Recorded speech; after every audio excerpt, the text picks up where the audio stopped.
மதிமுக பொதுச் செயலாளர் வைகோவின் மருமகன் கார்த்திகேயன் கோபாலசாமி அந்த கட்சியிலிருந்து விலகி அண்ணாமலை முன்னிலையில் பாஜகவில் இணைந்துள்ளார்.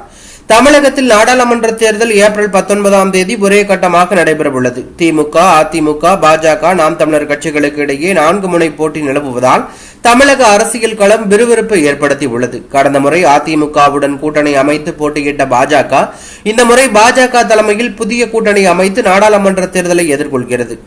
இந்த நிலையில் எப்படியாவது தேர்தலில் தமிழகத்தில் தங்களது செல்வாக்கை நிரூபித்து காட்ட வேண்டும் என்பதால் திமுக, அதிமுக உள்ளிட்ட பல்வேறு கட்சிகளைச் சேர்ந்த முக்கிய பிரமுகர்கள் பாஜகவில் இணைந்து வருகிறார்கள். இந்நிலையில் வைகோவின் மருமகன் முறை உறவினரான கார்த்திகேயன் கோபாலசாமி, மதிமுகவின் முன்னாள் தூத்துக்குடி தெற்கு மாவட்ட செயலாளர் மற்றும் செய்தி தொடர்பாளரான புதுக்கோட்டை செல்வம் ஆகியோர் அண்ணாமலை முன்னிலையில் பாஜகவில் இணைந்து வைகோவுக்கு அதிர்ச்சி கொடுத்துள்ளார்கள். இது தற்போது அரசியல் வட்டாரத்தில் பரபரப்பை ஏற்படுத்தியுள்ளது.